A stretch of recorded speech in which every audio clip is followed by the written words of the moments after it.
I wanted to introduce you to our Belmont ISS team. This team has created just about everything that we have done here today, and they have been working on this for months. Sana created the t-shirts that many of you guys are wearing today.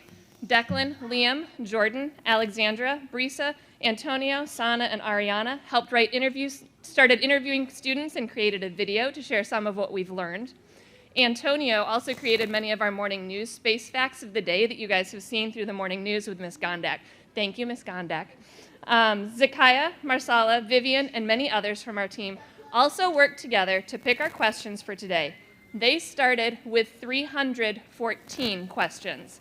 They have narrowed it down to the 17 that we will be asking today. These students have been working all year long creating and planning for today. Thank you guys for your dedication and your hard work. I also want to introduce you to our Woodbridge Wireless Amateur Radio team. Our contact today will be taking place using amateur radio. And because of that, we've got 2 antennas that are up on the roof. I sent a picture to your teachers. You guys may have seen the 2 antennas that are up there. And they are here to help us with both radio systems that are also set up here. But I wanted to make sure that we said thank you to Larry, Rob, Gus, and Terry for getting everything ready today. This has been lots of work on the radio side as well. Thank you. This opportunity would not have been possible without the help from ARIS, which is Amateur Radio on the International Space Station. It is almost exclusively a volunteer organization. They've been connecting students with space since 1983, when ham radio was first brought on board on the onto the space shuttle missions. For the past 40 years, ARIS has been able to do amazing things with a very small group of powerful volunteers. Let's thank ARIS with our sign language. In a few minutes, we will start trying to contact the International Space Station so we can start asking your questions. You will hear Liam say a few things. He will start by saying, NA1SS, this is KM for TIY calling for our scheduled contact. Awesome.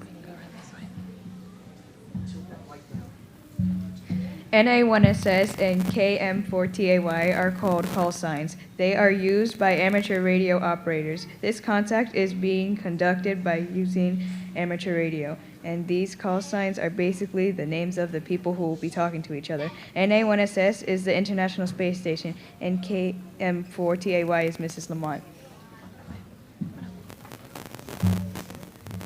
In between Liam calling, you hear some static. This is important to hear because it helps us determine if we're in contact with our astronaut yet. If we only hear static, the ISS may be still too far away to hear us.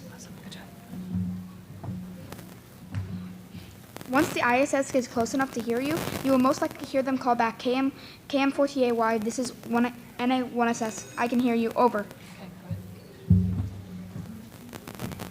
Over is a keyword which will tell us they are ready to listen to us talk. Since we can't see each other, the only way we will know when one person is talking and also the other person can start talking is by using the word over.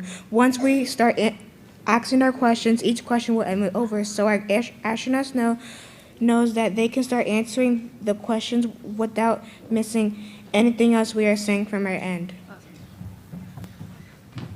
The International Space Station is 250 miles above the Earth, and they are traveling at 17,500 miles per hour. This means the space station is moving very quickly, so we'll have less than 10 minutes to ask our questions. We'll all need to be very quiet so we don't have to stop asking our questions because there's too much noise here. As we get close to the end of our contact time, Declan will make sure we have a chance to say thank you for our contact and goodbye. This means we won't get all of our questions answered, but we also want to make sure we can say thank you. After our contact is over, we'll take one big school picture so our astronaut can see what we look like. We'll give directions when we're done.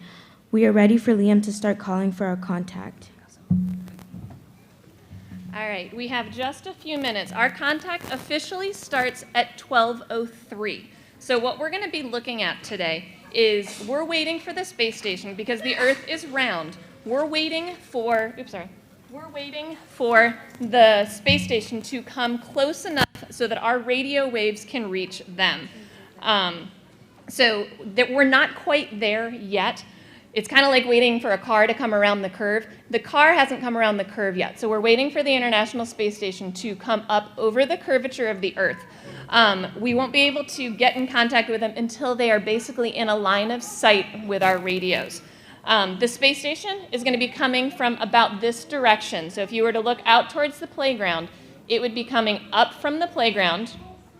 It goes around this way and comes back down this way, down towards Belmont Bay. So we will have the whole time to talk with them. This will be going up to about 60 degrees, 61 degrees. If this pass was a 90-degree angle, it would be going straight above our school. This one is about 61 degrees. So 45 is halfway between.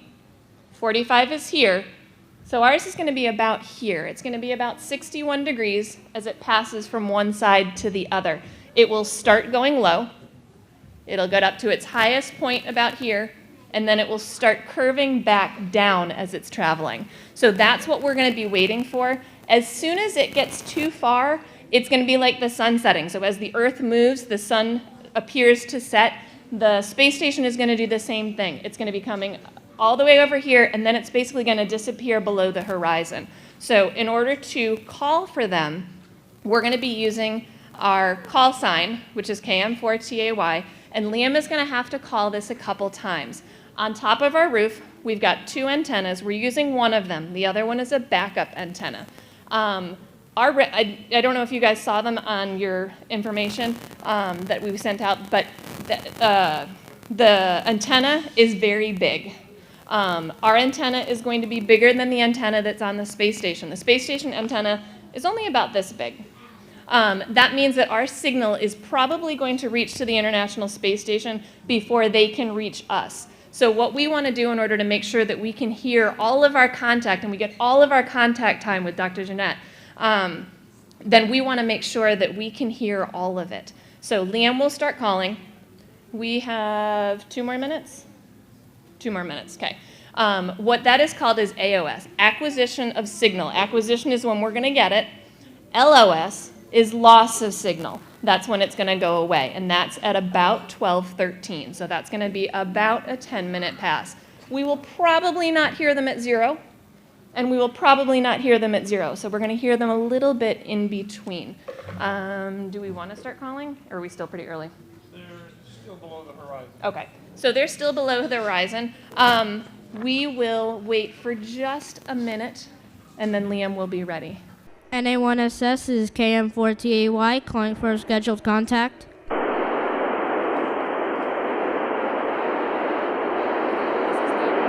This is Liam. We are excited to talk to you. We are ready for our first question. Over.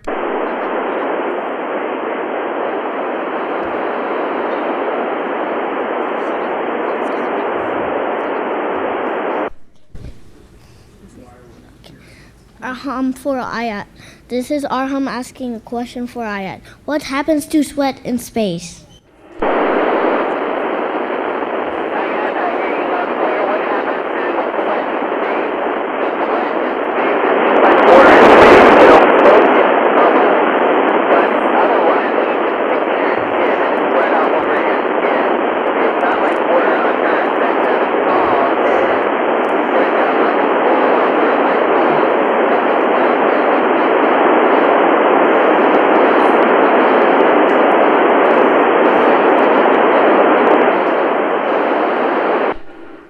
This is Leola. Do you ever get allergies in space? Over.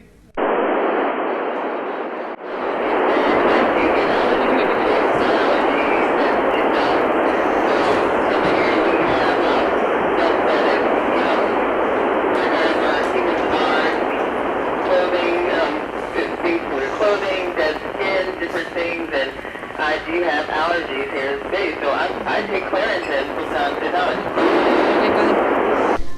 This is Hira. How do you communicate with your family? Over.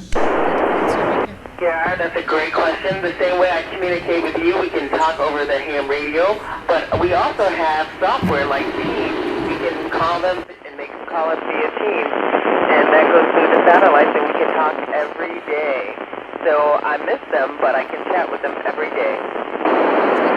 This is Noah. When you have free time, what do you do to pass the time? Over. One of my favorite things to do to pass the time is to chat with students like you or chat with friends and show them the International Space Station, something they have never seen, or look out the window. The cupola windows have a great view of our planet, Earth. And so I can show them those things and describe them, get them excited about space as well. This is Anna. What is your favorite thing to do in space? Over. Like I said, is to chat with friends and family and to introduce them to the International Space Station, show them the different modules, give them a complete tour of the space station. And, of course, looking out the windows up here. We have some great views of the planet. This is Amy. Do you still have to learn Russian to be able to travel to the space station? Over.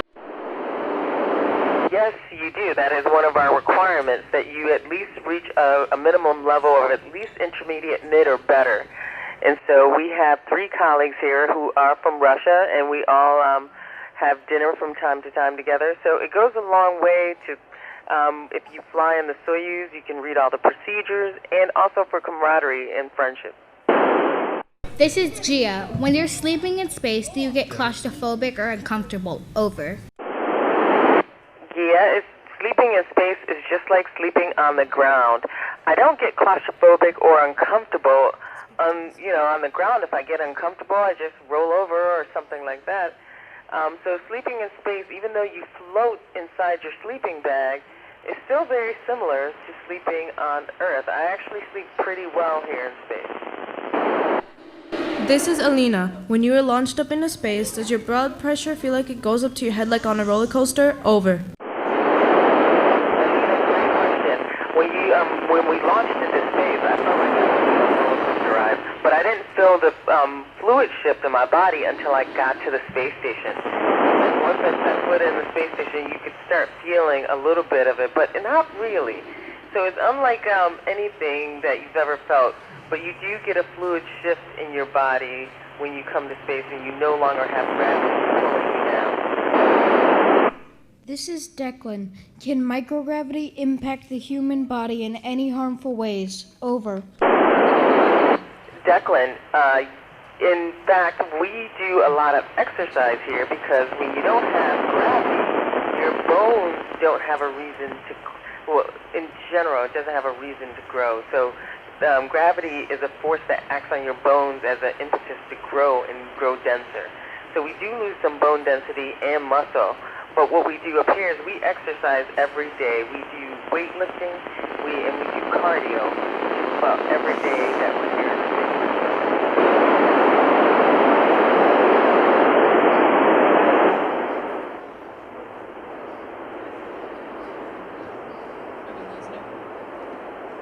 That's our LOS. All right. Declan, why don't you come? Huh? Okay, go ahead. Go ahead, reader, sorry. This is Alexandra. If you get motion sickness, how do you deal with that? Over.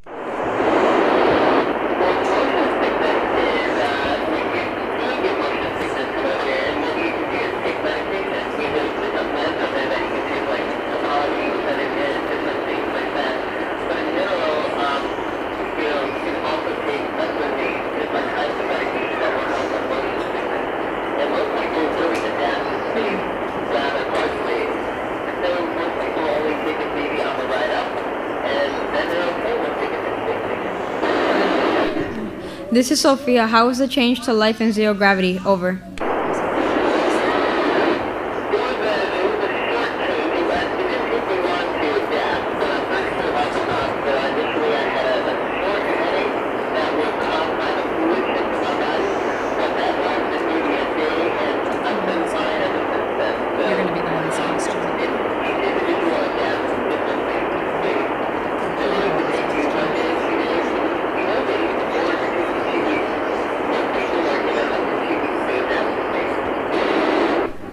This is Bella. When you were a kid, what was your dream job, and did you ever expect to be an astronaut in the future? Over.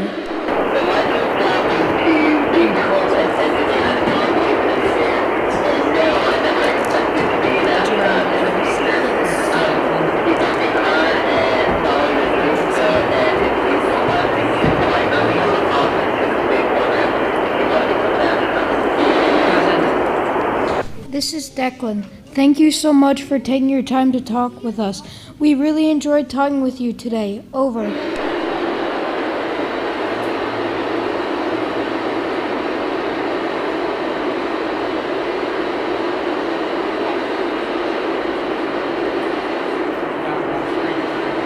so that's it. We got them all. All right. Thank you. Very nice job, guys.